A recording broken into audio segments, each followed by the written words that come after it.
Espero que todos ustedes se encuentren muy bien en este año nuevo. Eh, el video que voy a subir el día de hoy se sale un poquito de el tema que hemos estado, que les he estado pasando referente a la guerra en Ucrania y toda la cuestión en Europa. Eh, Voy a hacer este video relacionado con la geopolítica que hay actualmente en el Medio Oriente, es decir, Irán, Irak, Siria, todo eso. Pero vamos a comenzar con un asunto muy importante que se da a conocer, pues no el día de hoy, porque ya tiene acuerdos, amarres comerciales, políticos y militares entre Rusia e Irán, ¿verdad? Eh, Pues no desde ahorita, sino ya desde cuando inicia la guerra en Siria. Inicia la guerra en Siria, ya desde entonces empezaron a dar acuerdos y amarres, porque es un asunto muy interesante lo relacionado con la guerra de Siria, porque todo eso es parte de la geopolítica. La lucha actual en Ucrania no es un hecho aislado. La guerra comenzó desde la misma disolución de la Unión de Repúblicas Socialistas Soviéticas, la URSS, cuando James Baker, el secretario de Estado del gobierno de Bill Clinton, William Clinton, promete al expresidente de la antigua URSS,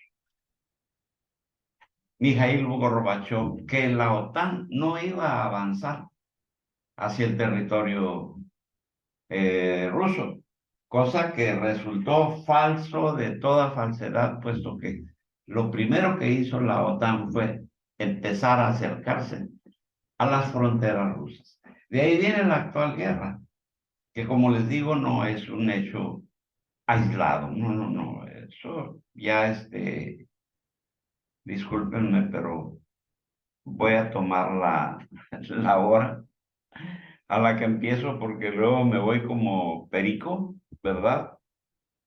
Eh, y voy a acabar el presente video a las 12 de la noche. Entonces, tomo nota y para no hacerlo muy largo.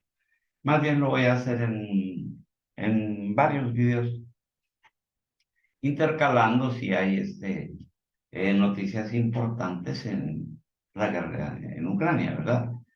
Y así como les decía yo, desde el momento de la disolución de la ex Unión Soviética, la OTAN empezó a avanzar hacia las fronteras eh, rusas, con el argumento de ir dándole cabida a los eh, países que formaban parte del antiguo Pacto de Varsovia, que era la OTAN rusa, ¿verdad?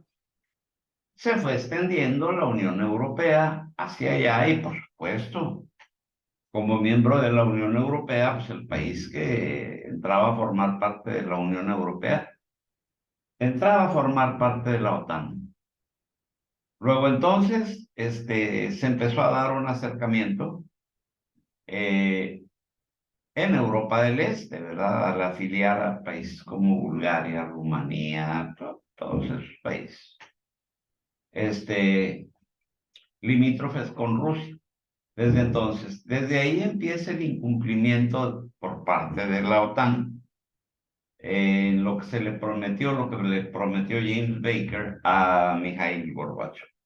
Bueno, así pues, desde ahí empieza la falsedad de la promesa, puesto que se empieza a arrimar la OTAN.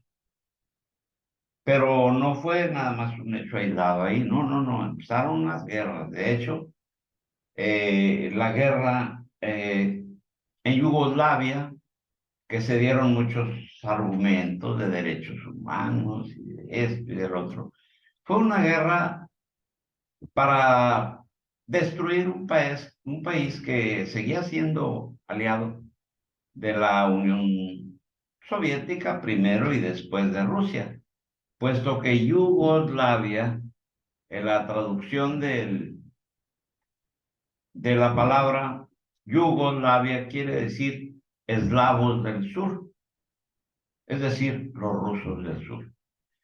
Que esa república la constituyó el general Josip Broz Tito después de la Segunda Guerra Mundial y que componían las repúblicas autónomas de Bosnia, Herzegovina, Kosovo, Montenegro, Serbia, por supuesto, y y otras que se me chispan un poquito de la mente. Luego entonces al desmembrar la Yugoslavia, eh, dieron un golpe muy duro a Rusia, puesto que le quitaron su mejor aliado. Nada más quedó como aliado Serbia, un solo país, y muy reducido geográficamente, por supuesto. Así las cosas, desde ahí empieza el actual conflicto. Cuando se incumple la palabra de no acercar las fronteras de la OTAN a Rusia y se inicia la guerra en Yugoslavia, que causó una barbaridad de muertos y de todo eso no se habla, eso se tapó. Así pues, cuando la OTAN se acerca a las fronteras y destruye Yugoslavia, fue un golpe para Rusia, pero no fue lo único, porque después se vino otra guerra que disfrazada, pues con el argumento de la represión de los derechos humanos y que esto y que el otro, entran a Siria. ¿Cuál era el propósito del ataque a Siria? Bueno, el propósito era destruir el, pues el país, ¿verdad?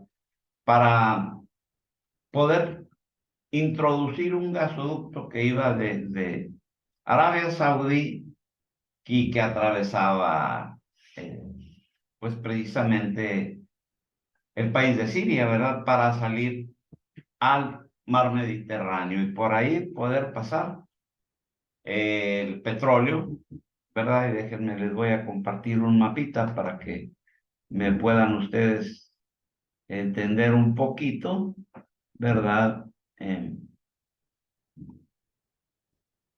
bueno, aquí tenemos una fotografía de los canales del Volga-Don, ¿verdad? Pero eso, vamos a, les voy a explicar primero la cuestión del Golfo Pérsico.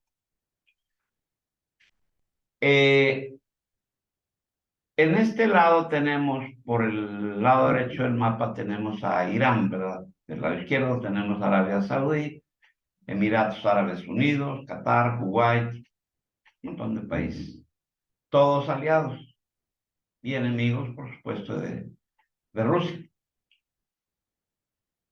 Así pues, cuando se inicia la guerra en Siria, que fue totalmente un engaño, porque no fue una guerra como se presentó, una guerra eh, para destituir al régimen de Bashar al-Assad, ¿no? O sea, se encubrió eso, se encubrió que todo el propósito era derribar a Bashar al-Assad, porque se mintió cuando se dijo que eran guerrilleros mujahidines de Siria y que era el pueblo sirio el que quería derribar a Bashar al-Assad. Falso de toda falsedad. No fue así, o sea, fue una guerra de la OTAN contra Siria. Sí. ¿Cuál era el propósito? Pues pasar por aquí, eh, por por Arabia Saudí, un canal que fuera a dar a Siria. No tengo el mapa, ahorita les voy a presentar otro mapa, aquí lo tengo, pero este me da más acceso a explicarles la cuestión del,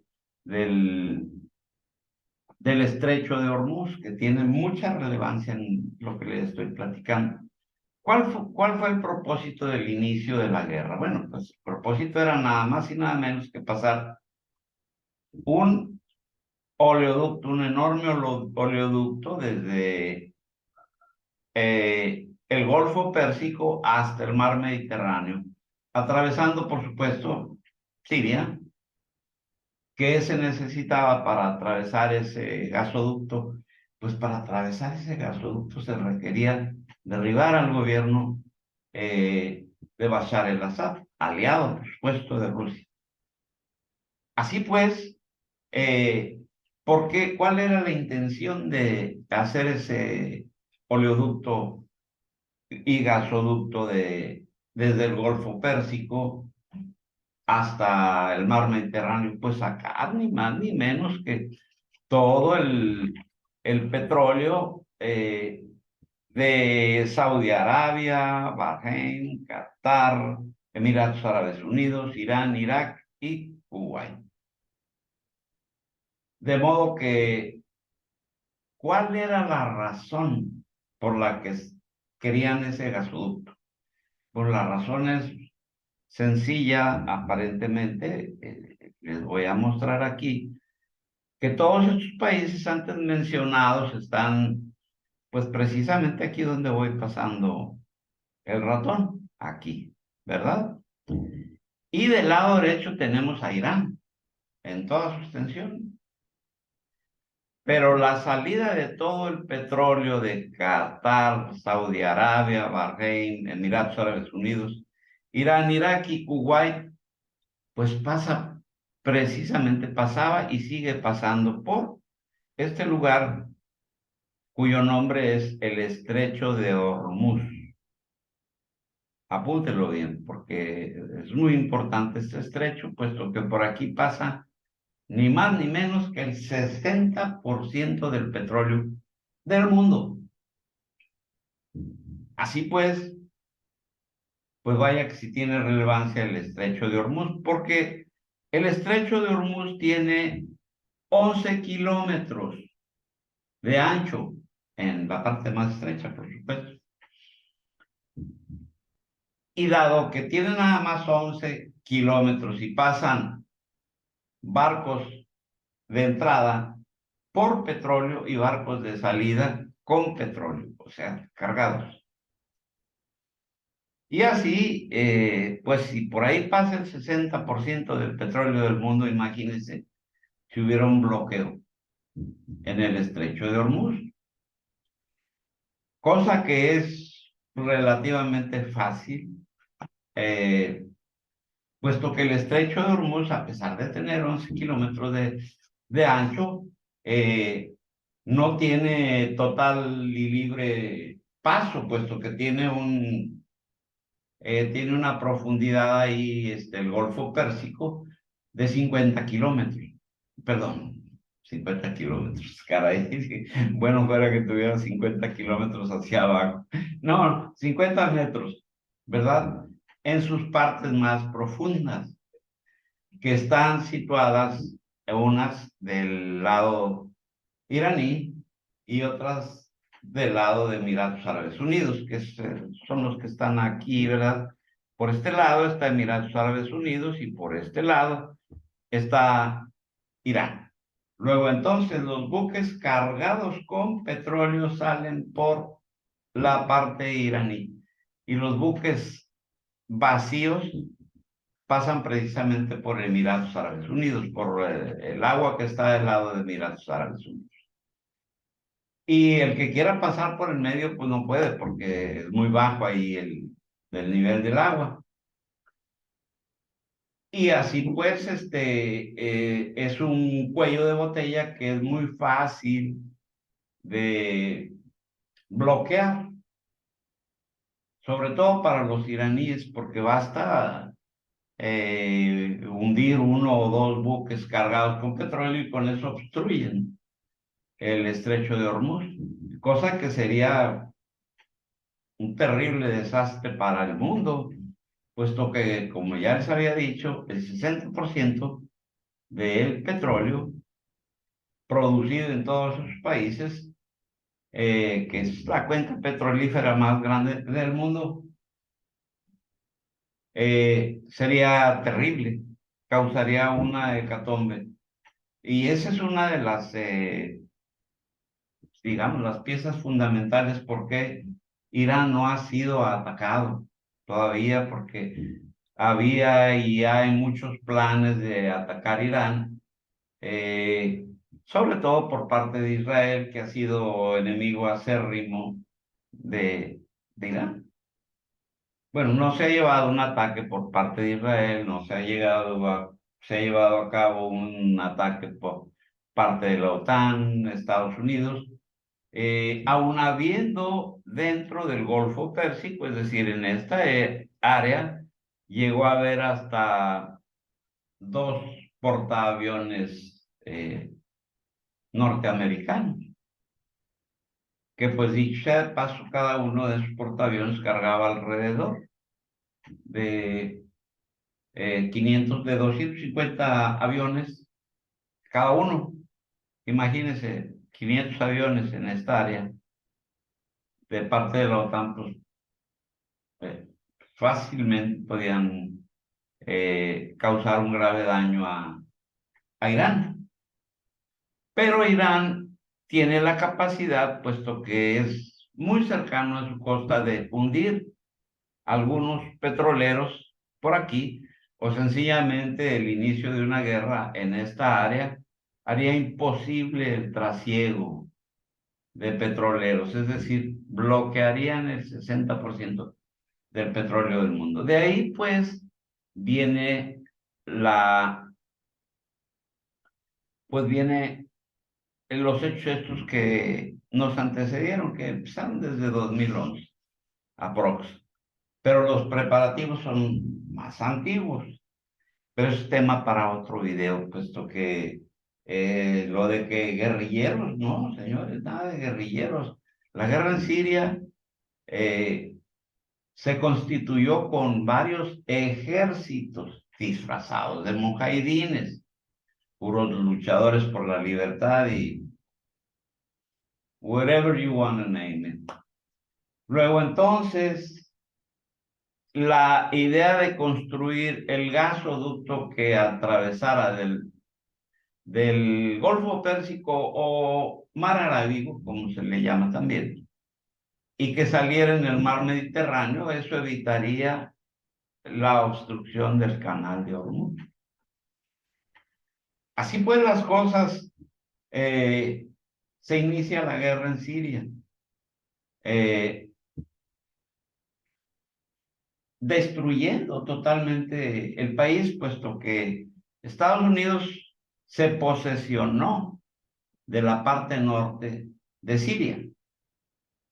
Y actualmente todavía tiene ahí gente, una base aérea, eh, que si usted pone los aviones que tienen en Siria, más los aviones que tienen en la base aérea de Incirlik en Turquía, pues nos da una capacidad enorme de los Estados Unidos para poder atacar eh, Siria, cosa que pues no se hizo del todo, no lanzaron toda la carne al asador, como se diría. La OTAN no, metieron mujahidines y Estados Unidos entra a Siria con el argumento de defender a Siria de los mujahidines, del Al-Qaeda y demás títeres americanos. Entra a los Estados Unidos con ese argumento, pero cuando empiezan a bombardear, pues resulta de que los pilotos norteamericanos, en lugar de pegarle a bases terroristas, ups, se equivocaban siempre y le iban a pegar pues precisamente a bases del ejército sirio. Y no nada más eso, sino la destrucción de su infraestructura de todo tipo. Y ese precisamente el leitmotiv de la guerra es precisamente construir un gasoducto, un oleoducto que pudiera evitar tener que pasar por el estrecho de Hormuz a todos esos países productores del 60% del petróleo, sin considerar la producción petrolera de Irán, que en esos años estaba embargada. Así entonces, el leitmotiv ya lo sabemos, construir un gasoducto que una vez que estuviera construido, iban a ir sobre Irán, porque ya no les importaría que bloquearan el estrecho de Hormuz. Entonces, si ustedes van atando cabitos, pues nos lleva a esa conclusión, a que todas esas guerras que nos dijeron que eran contra el terrorismo y que si los derechos humanos y, y todo eso, pues falso, falso de toda falsedad, o sea, de ahí se trataba de poder aislar a Irán y poderlo atacar. Eh, en unos, les voy a hacer uno o dos videos de este tema, pero voy a hacer un video más amplio. Lo que pasa es que no los quiero hacer muy largos porque pues son pesados y aburridos. Eh, pero como les estaba diciendo, el motivo de esa guerra era aislar a Irán. Es decir, cerrarle la única salida que tenía para su petróleo y su comercio, que es el estrecho de Hormuz, que era y es. Pero ya ahora la capacidad de poder salir a otros mares, de poderse comunicar de Irán, pues se ha incrementado tremendamente con el acuerdo que tuvo con Rusia, ¿verdad? Que es el poder trasegar sus barcos y sus mercancías precisamente ahorita les voy a poner aquí un mapita, eh, que es el nuevo sistema y la nueva comunicación que tiene, pues ahora Irán, ya no por el estrecho de Hormuz, sino a través del mar Caspio, que está más arriba, ¿verdad?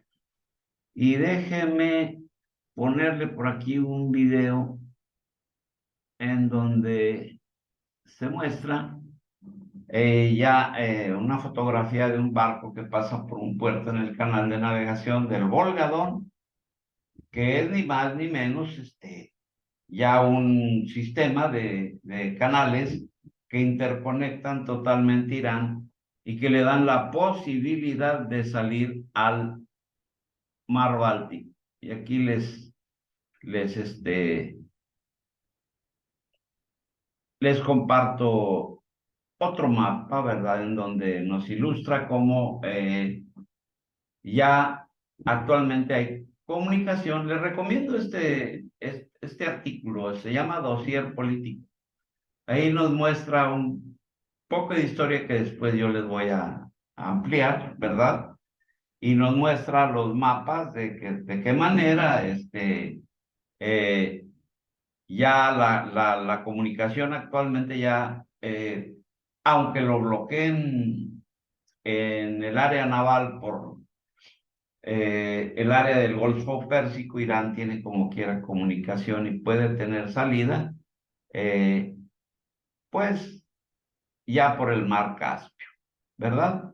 Aquí les voy a enseñar, hay varios mapitas, pero eh, están como que al revés, porque aquí tiene una parte de la comunicación vía canales por el río Don y por el río Volga, que salen ya al Golfo de Finlandia, ¿verdad? Precisamente que el Golfo de Finlandia ya tiene comunicación con el Mar Báltico. Pero déjenme enseñarles uno en donde ya se ve la comunicación un poco más hacia el lado de Irán. Porque aquí tenemos, ay Dios, se apaga. Hacia el lado derecho tenemos lo que es el Mar Caspio, que es precisamente eh, salida de los puertos iraníes y entrada a los canales precisamente del sistema Don Volga-Don, ¿verdad? En este pequeño mapita, no sé por qué se oscurece la imagen, eh, en donde les quiero yo mostrar un poquito. Bueno, aquí está un poquito más claro, pero este es más bien la salida, ¿verdad? Esto es todos sus canales, esta línea roja es lo que comunica, ¿verdad? Eh, en la parte, pues, final, ¿verdad? Porque no nada más comunica hacia el mar Báltico, es decir, el Golfo de, de Finlandia, no, nada más, también comunica hacia el mar Blanco, corriendo por el lago Ladoga, eh, de, de mucha historia, ¿verdad? Puesto que el lago Ladoga fue utilizado durante el bloqueo o sitio de Leningrado, eh, que duró algo así como 900 días en los que pues, la gente llegó hasta comer carne humana. Pero ese es tema para otro video. Únicamente les menciono que pasa este canal por el lago Ladoga y por el lago Onega. Bien, pero déjenme, es otra fotografía de los canales, ¿verdad? Hagan de cuenta un canal de Panamá, pero mega gigante.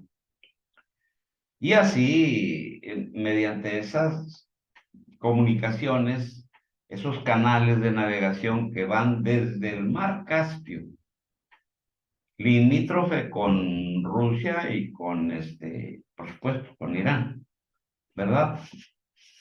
Que le dan la posibilidad no la posibilidad, ya hay ahorita tráfico comercial y petrolero por los canales del Don Volga y del Mar Caspio, que nos llevan, como ya vimos en las imágenes, eh,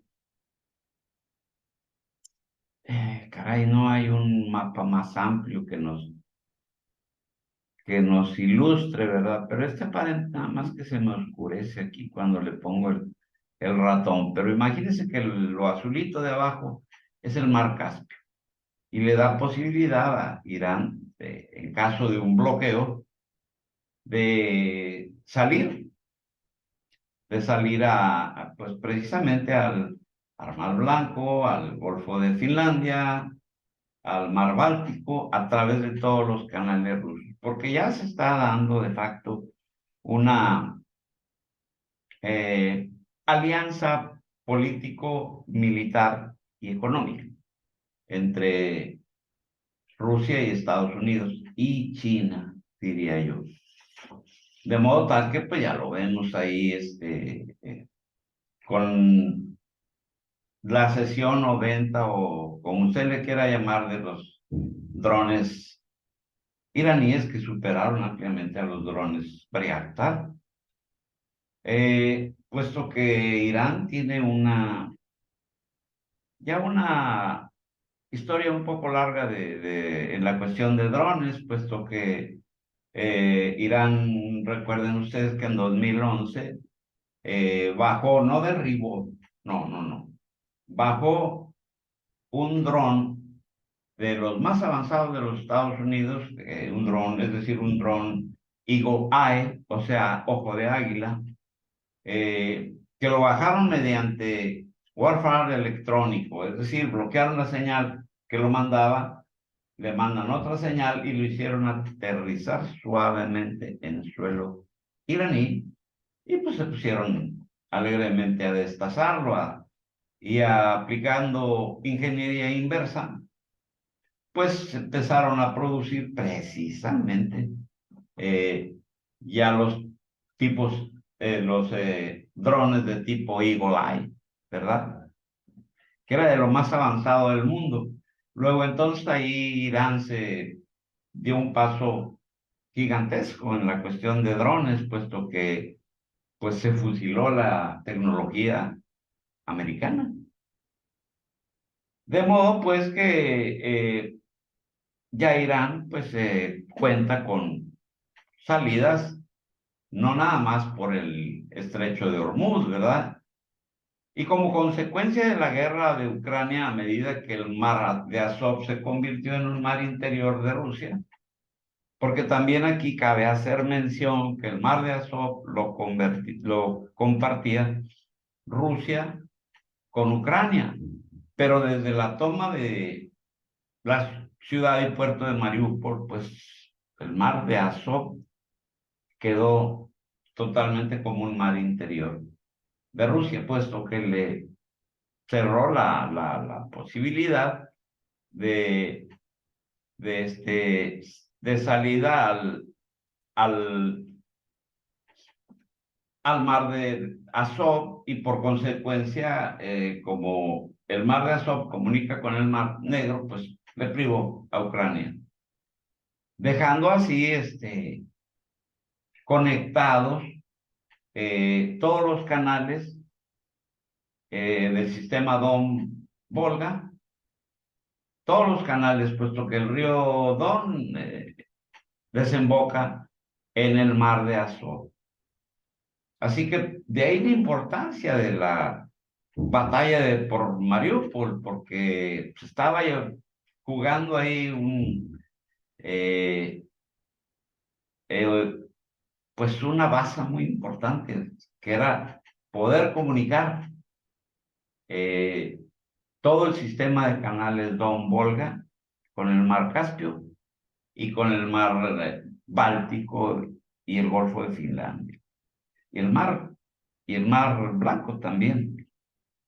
Es decir, esa batalla fue muy importante porque de esa manera eliminaron la posibilidad de que Ucrania pudiera interferir o atacar o bloquear esos sistemas, es decir, la salida del río Don al mar de Azov.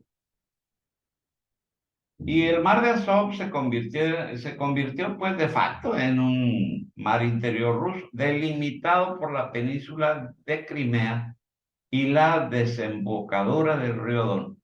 Las redes marítimas y ferroviarias de la región se extienden a los centros iraníes en el mar Caspio y en última instancia conducen al Océano Índico, es decir, no nada más al mar Caspio, sino que pueden comunicar el mar Caspio con el mar Negro y por consecuencia por el estrecho de Mármara, es decir, el estrecho no de Hormuz, sino el estrecho que está enfrente de Turquía, ¿verdad? Y que ese da salida al mar Mediterráneo si se va por esa vía, o si se va por el lado del mar Caspio, pues puede salir al Océano Índico. Y en un artículo destacado en Bloomberg la semana pasada titulado Rusia e Irán están construyendo una ruta comercial nueva que desafía las sanciones, trae al centro del escenario precisamente este proyecto de la violación de sanciones en la región. Es decir, en cuanto Irán tenga salida a todos los mares, pues va a poder comerciar, es decir, con todo y las sanciones. Así la cosa es una situación muy relevante, ¿verdad? Y el mes pasado la agencia de noticias MER informó que en un primer envío de 12 millones de toneladas de grano ruso con destino a la India, ya transitó por Irán, es decir, salió por los canales del Volga-Don hasta el Mar Caspio para llegar a Irán precisamente. Y ha llegado el momento del corredor de comercio interior, conocido como Corredor Internacional de Transporte Norte-Sur o INSTC, que se puso en marcha en 2000 para conectar precisamente el mar Báltico con el Océano Índico. O sea, se inició desde esas fechas, ¿verdad? Desde el año 2000, pero ahorita ya es operable, ya está en funcionamiento y ya puede conectar totalmente a Irán y a Rusia por todas las salidas, así que por dónde pueden limitarlos o por dónde pueden aplicarles las sanciones, ¿verdad? Las mentadas sanciones del infierno, the hell sanctions del señor Joseph Sleepy Biden. Pues no, ¿verdad?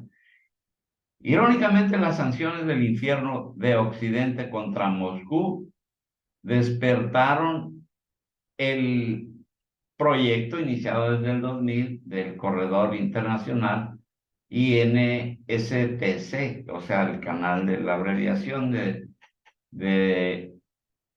el nombre de del canal Don Volga, y le dio vida, ¿verdad? Cuando empiezan a imponerle esas sanciones del infierno, es decir, las Hell Sanctions, le dio vida, revivió ese proyecto. Y Moscú está finalizando actualmente las reglas que darían a los barcos iraníes el derecho de paso a lo largo de las vías navegables interiores en los ríos Volga y Don, que reiterándolo, comunican, vaya, es una salida extraordinaria para Irán y para Rusia, por supuesto. El canal internacional, el INSTC, lo vamos a abreviar, fue concebido como una red de transporte multimodal de 7.200 kilómetros de largo, imagínense ustedes, no es poca cosa, son 7.200 kilómetros que pasan pues por territorio interior de Rusia, imposible de ser atacado. Es más fácil de obstruir la navegación y el trasiego de mercancías, pues a través del mar, porque la OTAN, llámese los Estados Unidos, es una potencia mundial aeronaval, pero Rusia es una potencia de tierra, es decir, es una potencia en ejércitos de tierra, puesto que después de China, el ejército más grande del mundo es el ejército ruso, que supera ampliamente a todos los ejércitos en conjunto de los 27 países miembros de la OTAN más Estados Unidos. Júntelos todos y no dan el número de efectivos y de armamento que tiene Rusia. De modo, de ahí la importancia de esta red de transporte multimodal con 7.000 kilómetros de largo, 7.200, ¿verdad? Que abarca rutas marítimas, terrestres, ferroviarias, para mover mercancía entre Rusia, Asia Central y las regiones del Caspio, Irán e India. En esencia, este es un proyecto ruso-iraní, que son partes interesadas en contrarrestar el uso de las sanciones como armas por parte de Occidente, precisamente, ¿verdad?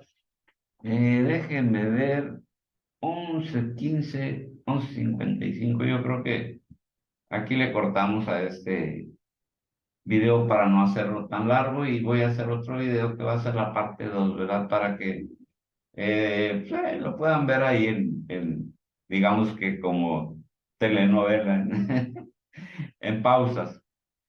Porque todo este asunto está interrelacionado. Toda la cuestión de las guerras en Medio Oriente, en Libia, en Siria, y la guerra no declarada que traen con Irán, todo eso está interrelacionado y es parte del actual eh, problema que hay o guerra que hay actualmente en Ucrania, porque todo se trató de lo mismo. Dile usted finito y cheque y vaya juntando las piezas de este gigantesco ajedrez y usted se dará cuenta de que esta guerra se viene librando no el 24 de febrero de 2022, no, no, no, no, no, no. Tiene años, desde la mismísima disolución de la Unión de Repúblicas Socialistas Soviéticas y las mentiras que le echó el señor James Baker al presidente recién fallecido, porque falleció creo que el año pasado, Mikhail Gorbachev. Y así pues el resultado es esta guerra que eh, empieza con la muerte de la Guerra Fría, así, entrecomillado, porque la guerra no terminó, la Guerra Fría no terminó cuando se desbarata la Unión Soviética y con las promesas de James Baker. La guerra continúa, ¿verdad? Como el viejo adagio o dicho romano, si vide pace, para bellum. Si quieres paz, prepárate para la guerra. Así pues, amigos, damos fin a este video y les prometo subir la continuación de este video, yo creo que el día de hoy, ¿verdad? Para que usted lo pueda ir viendo, pues en capítulos, porque sería larguísimo un video de todo esto. Y muchas gracias, amigos, por tener la paciencia de ver este video y les encargo por ahí un like y si quieren hacerme comentarios positivos o como ustedes lo quieran y lo mismo darme like o darme un dislike, ya saben que en este canal se vale todo. Y muchas gracias, amigos.